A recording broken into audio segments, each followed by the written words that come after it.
Assalamualaikum warahmatullahi wabarakatuh. Perkenalkan, nama saya Rehana Zakia Zulfian, NIM 19060118, mata kuliah Ekonomi Politik. Saya akan membahas mengenai bab 2, yaitu Ekonomi Politik Liberal Klasik. Yang pertama, Ekonomi Politik Praklasik. Secara historis, perkembangan ide tentang hubungan antara ekonomi dengan politik dapat dilihat dari pemikiran-pemikiran para filsuf masa Yunani kuno, seperti Plato dan Aristoteles. Aristoteles dalam bukunya Politics mengatakan bahwa ilmu ekonomi merupakan bagian dari ilmu politik, sedangkan politik sendiri merupakan bagian dari etika dan falsafah. Ekonomi berasal dari kedua kata Yunani, yaitu eikos dan nomos, yang dapat diartikan sebagai seni mengelola rumah tangga. Dari definisi ekonomi, inilah ilmu ekonomi politik berkembang, yang awalnya diartikan sebagai seni mengelola negara. Ekonomi adalah seni memenuhi semua kebutuhan rumah tangga. Artinya, cakupan ilmu politik lebih luas dari ilmu ekonomi.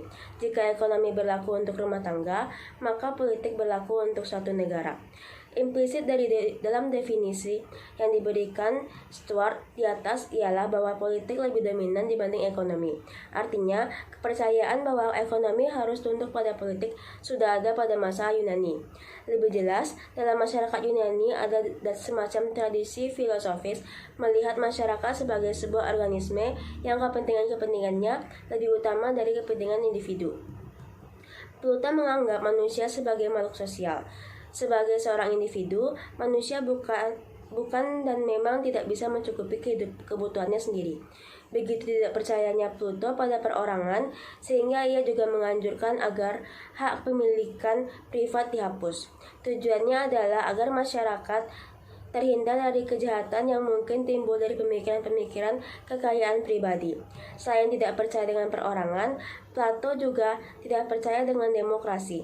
Dengan demikian, bagi Plato adalah absurd yang memberikan hak suara pada tiap orang, sebab tidak setiap orang tahu apa yang terbaik bagi masyarakat. Jauh sebelum Adam Smith berkembang dengan teori pembagian kerja, Plato telah lebih dahulu menganjurkan perlunya pembagian tugas atau divisi dalam masyarakat, yaitu pertama kelompok pengatur atau raja sekaligus para filsuf, yang kedua kelompok pelaksana, terdiri dari tentara, polisi, dan pamong, dan ketiga kelas pekerja. Dari tiga kelompok di atas, yang menentukan apa yang harus dilakukan oleh tiap anggota masyarakat adalah kelompok pertama, yaitu ahli filsafat, raja sekaligus ahli filsafat. Pandangan Plato tentang masyarakat didasarkan pada kepercayaan para ahli filsafat tahu tentang kebenaran absolut bagaimana mengatur masyarakat. Dengan demikian, justifikasi layak memiliki kekuasaan absolut. Walau sudah ada pembahasan tentang ekonomi politik sejak masa Yunani kuno, arus pemikiran ekonomi politik berkembang lebih maju pada abad ke-14 saat terjadinya revolusi Prancis yang memungkinkan terjadinya transisi kekuasaan dari raja dan gereja kepada para merkat atau kaum saudagar. Kaum merkantilis sesuai dengan namanya sangat-sangat mengagungkan perdagangan, perniagaan untuk mencapai tingkat kemakmuran. Menurut mereka, kemakmuran negara bisa diperoleh dari surplus ekspor dan impor. Semakin besar surplus ekspor atas impor, maka semakin tinggi kemakmuran negara tersebut. Pandangan ini dikemukakan oleh Jean-Baptiste Colbert. Kajian ekonomi politik, merkantilis adalah aliran pertama yang menghendaki adanya campur tangan negara dalam perekonomian. Campur tangan negara dalam perekonomian bisa dilakukan dengan banyak cara. Misalnya dengan memberikan berbagai fasilitas bagi industri yang masih bayi, memonopoli perdagangan, atau mengenakan pajak impor. Perlunya campur tangan pemerintah pada masa merkantilis adalah untuk mengakumulasikan surplus agar negara semakin jaya. Sebagai reaksi atas keistimewaan yang dinikmati kaum saudagar tersebut, muncul aliran pemikiran baru yang kemudian dikenal dengan aliran fisiokratisme. Aliran fisiokratisme dikembangkan oleh Francis Quensey. Berbeda dengan kaum merkantilis yang sangat mengagung-agungkan aktivitas perdagangan luar negeri, kaum fisiokrat justru menyebut kegiatan perdagangan bersifat steril dengan aktivitas yang betul-betul produktif. Menurut mereka adalah kegiatan yang banyak memanfaatkan kekayaan alam seperti pertanian dan pertambangan. Kaum fisiokrat membagi penduduk atas 3 kelas. Yang pertama, kelas produktif, kelas semi-produktif, dan kelas steril yang tidak produktif. Walau para petani sangat berjasa, dalam era merkantilisme, mereka justru digencet. Mereka diharuskan membayar pajak yang tinggi dan dikenai berbagai pungutan liar. Lindsay melihat hal ini sebagai adanya bahaya latin. Untuk memperbaiki keadaan, kaum fisiokrat meminta agar aktivitas ekonomi tidak perlu diatur oleh pemerintah. Mereka juga meminta agar monopoli dan kemudahan pada sekelompok orang dihapuskan, agar sekat-sekat perdagangan dibuka.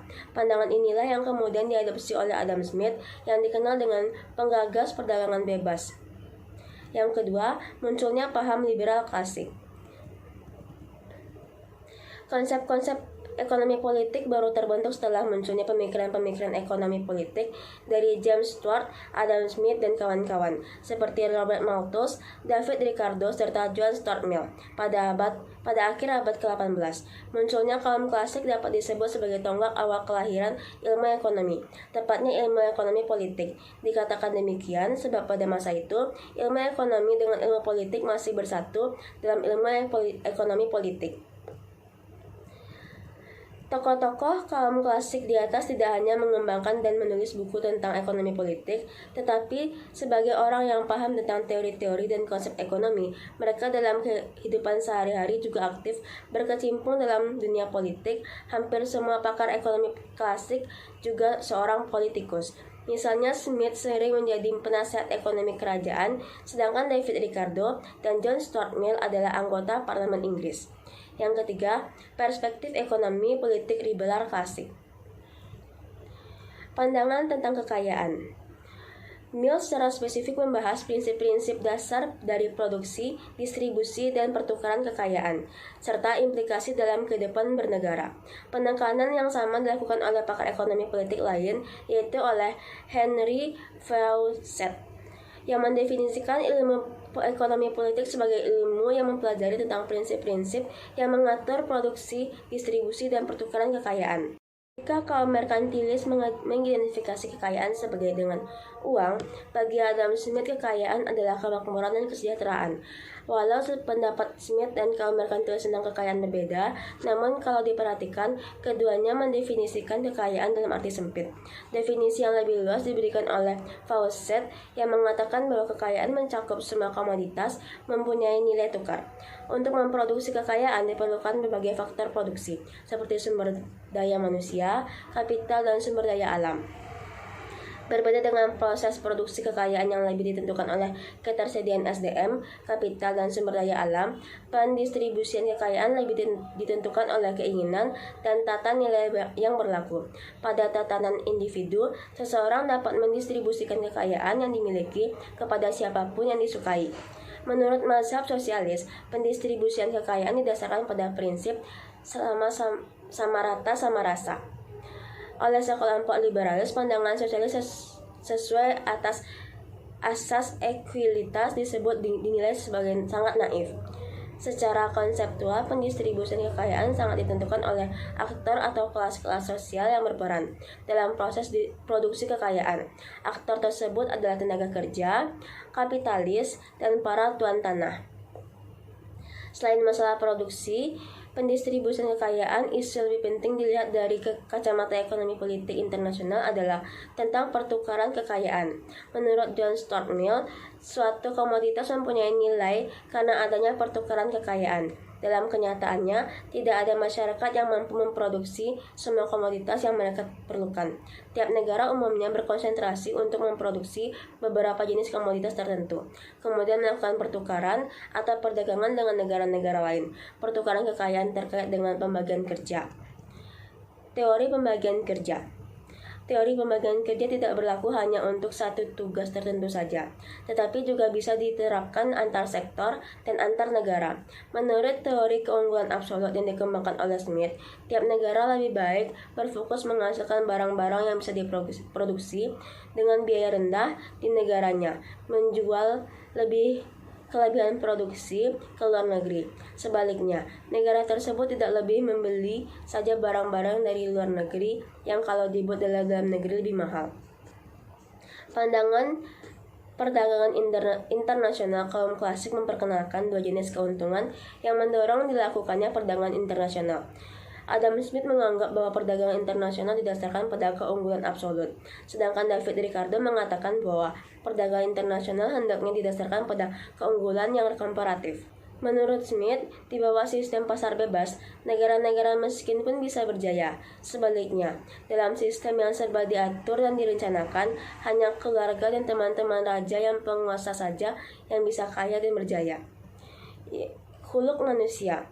Ilmu ekonomi tidak bisa dipahami tanpa mengetahui perilaku individu dan masyarakat. Salah satu sifat khuluk manusia dipelajari Smith ialah bahwa semua orang ingin hidup lebih baik. Keinginan seperti inilah yang disebut Smith sebagai hasrat atau kondisi yang lebih baik. Suatu hasrat yang ada dalam diri kita semenjak masih dalam rahim tidak akan pernah meninggalkan kita hingga ajal menjemput. Orang bekerja dan menghasilkan barang-barang atau jasa yang diperlukan oleh orang lain. Semakin dengan ia melayani orang lain, semakin banyak orang membeli barang dan jasa yang ditawarkan, yang semakin besar pula laba yang diterimanya.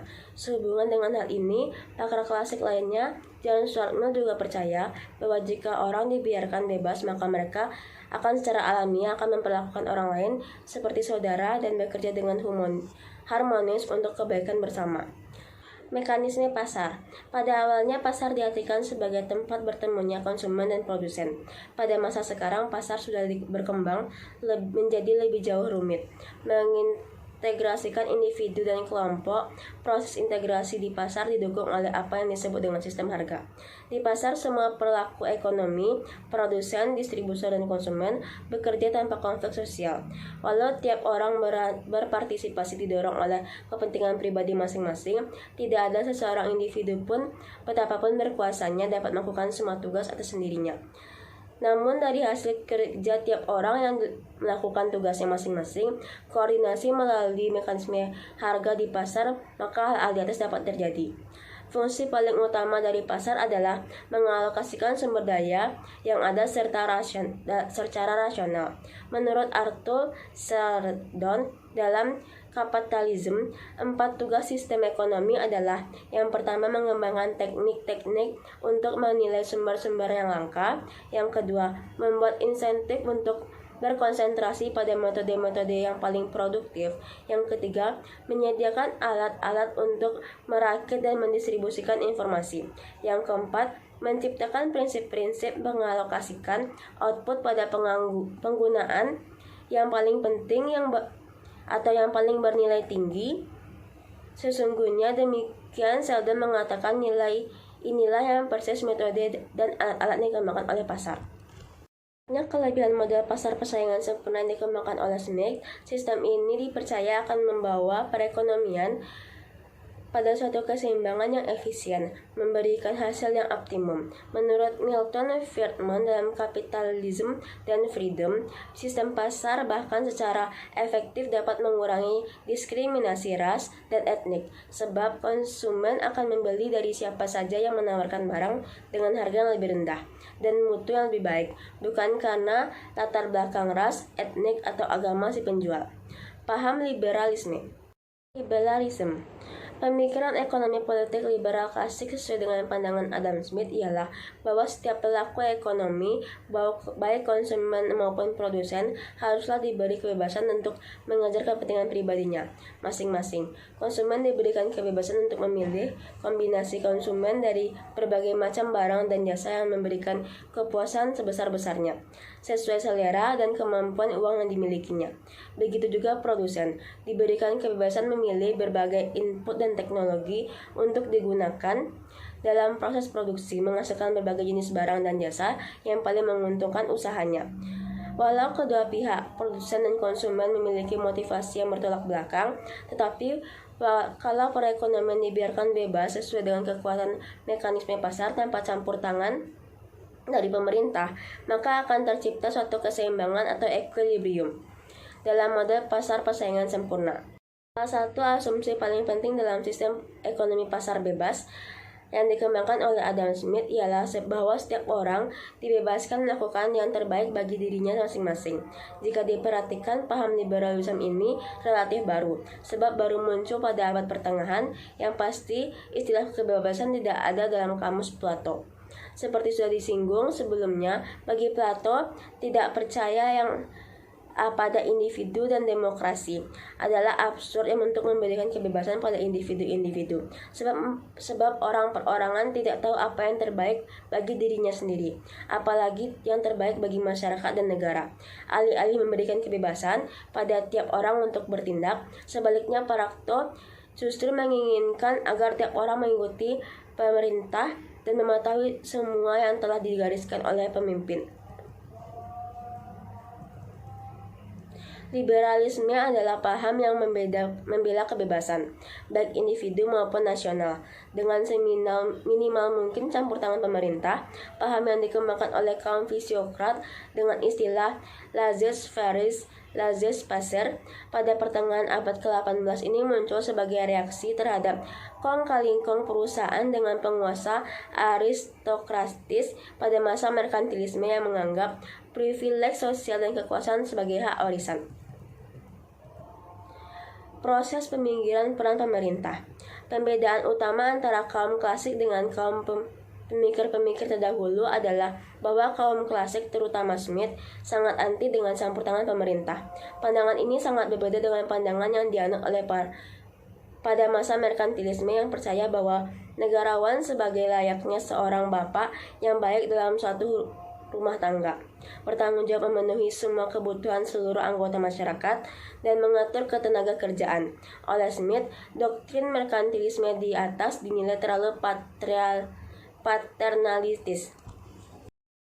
Perspektif ekonomi politik kaum klasik telah merespon dan memberi kontribusi bagi depolitisasi pemerintah, di mana pemerintah harus minggir atau tidak ikut campur dan posisinya digantikan oleh pasar sebagai pemegang peran sentral.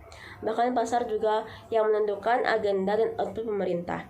Dengan The Wealth of Nations, Adam Smith menegaskan bahwa tugas negara tidak lebih dari kegiatan untuk, pertama, melindungi masyarakat dari kekerasan dan sebuah negara lain, kedua, melindungi setiap warga dari ketidakadilan dan pemaksaan atau pemerasan yang dilakukan oleh warga lain, yang ketiga, mengadakan serta mempertahankan prasarana publik sebagai lembaga publik yang ada bukan hanya bagi kepentingan orang-orang atau kelompok orang tertentu.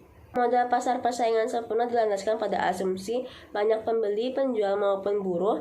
Dalam kondisi seperti ini, kondisi di antara konsumen, penjual maupun buruh mustahil, sebab market entry sangat mudah. Penyesuaian ekonomi bersifat instan dan terjadi seketika. Kalau ada penetapan laba atau sewa di atas rata-rata, mereka akan cepat tersingkir oleh kompetisi. Ekonomi politik liberal klasik percaya pada realitas dan pentingnya fenomena kolektif, tetapi menentang intervensi pemerintah dalam proses ekonomi.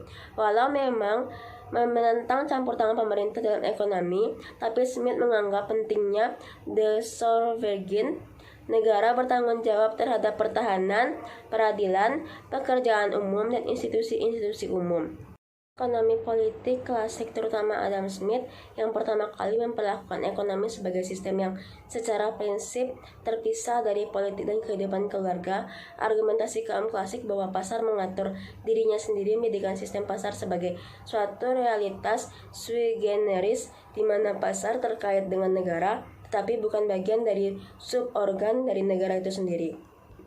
Catatan tentang pandangan klasik Adam Smith. Smith banyak menggunakan istilah-istilah normatif sebagai nilai, kekayaan, dan utilitas berdasarkan asumsi yang berlakunya hukum alami. Konsep-konsep yang dibahas Smith banyak yang sudah dibahas oleh pemikir-pemikir terdahulu. Yang jelas, ide tentang persaingan bebas diambil dari kaum fisiokrat karena Smith terlalu banyak mengakuisisi pandangan pemikir-pemikir terdahulu. Walaupun banyak ajaran yang sudah dikembangkan oleh para ahli terdahulu, tetapi harus diakui Smith berhasil merangkum pemikiran-pemikiran yang relatif terpisah-pisah tersebut dalam sebuah sintesa yang lebih utuh. Dari pandangan Smith yang diajak oleh Karl Marx sebagai klasik, inilah yang muncul ide untuk menyerahkan perekonomian pada pelaku-pelaku ekonomi dengan campur tangan pemerintah minimal sesuai dengan paradigma. Ide Smith untuk memisahkan ekonomi dan pasar dan politik cukup jelas, dan tidak banyak yang membantah. Akan tetapi, tentang motivasi penyelenggara negara, perlunya pemikiran peran negara, ada beberapa hal yang belum jelas. Sebagaimana diketahui dalam pandangan klasik, Adam Smith, setiap pelaku ekonomi diasumsikan didorong oleh motivasi mengejar kepentingan pribadi. Akan tetapi, tentang motivasi tentang membuat kebijakan, para perencana program, para perancang pembangunan, serta para penyelenggara negara, pandangan Smith agak ambigu. Kadang ia mengasumsikan semua penyelenggara negara tersebut mempunyai tujuan yang lebih mulia, yaitu sama-sama ingin mewujudkan kesejahteraan masyarakat. Dari asumsi inilah muncul konsep Begin and Welfare Maximizing State, kaum klasik. Akan tetapi di saat lain ia juga menulis tidak menyukai orang-orang politik. Terlepas dari apakah tujuan penyelenggara negara tersebut mulia atau jahat, satu hal yang pasti bagi Smith ialah bahwa campur tangan mereka dalam perekonomian hanya akan menimbulkan inefisiensi. Solusi yang dianggap brilian sekaligus kontroversial untuk itu adalah diserahkannya perekonomian pada mekanisme pasar, dan pemerintah tidak perlu ikut campur tangan pada masalah ekonomi. Optimis dan pesimis, teori-teori dan konsep-konsep ekonomi dan pembahasan tentang keterkaitan antara ekonomi dan politik tidak hanya dikembangkan oleh Adam Smith, tetapi juga dikembangkan oleh tokoh-tokoh klasik lainnya seperti Robert Malthus, David Ricardo, John Smith, dan John Stuart Mill. Serta keseluruhan ada dua sisi yang diamati Karl dalam ekonomi politik klasik, yaitu aspek optimis dan pesimis. Pada aspek optimistik, masyarakat berharap terlalu banyak dari sistem perdagangan bebas, tanpa campur tangan pemerintah dan gereja. Sistem yang dilandaskan pada mekanisme pasar ini akan selalu menuju pada keseimbangan dan mampu memberikan kesejahteraan yang sebesar-besarnya bagi masyarakat. Namun di balik sisi optimis, ada pula sisi pesimis yang membayangi ekonomi politik klasik. Tokoh hingga sekarang sering menghantui kita dengan pandangan-pandangan yang gloomy dan pesimis tersebut adalah Thomas Malthus. Menurut Malthus, produksi pertanian meningkat menurut hukum dan deret tambah, sedangkan populasi penduduk meningkat menurut deret ukur. Kalau keadaan dibiarkan tanpa kendali, maka pada suatu saat akan terjadi bencana. Adapun akar permasalahan yang akan membawa kita pada bencana tersebut ialah kenyataan bahwa jumlah tanah tetap, karena memang hanya ada satu bumi yang bisa ditempati oleh seluruh umat manusia. Jika pakar-pakar klasik umumnya tampil dingin, pengecualian mungkin berlaku untuk John Stuart Mill, sebab di tangannya ilmu ekonomi tampil agak lebih manusiawi. Bahkan berbeda dengan pakar klasik lainnya, John Stuart Mill membolehkan adanya campur tangan pemerintah berupa peraturan-peraturan dan kebijaksanaan yang dapat membawa perekonomian ke arah peningkatan efisiensi, penciptaan iklim ekonomi yang lebih baik. Lebih dari itu, Mill bahkan juga merekomendasikan perlunya aturan legislatif untuk melindungi buruh, anak-anak, dan sekaligus memperbaiki kondisi hidup dan kondisi kerja mereka. Sekian penjelasan dari saya mengenai bab 2. Lebih dan kurang saya mohon maaf dan terima kasih. Assalamualaikum warahmatullahi wabarakatuh.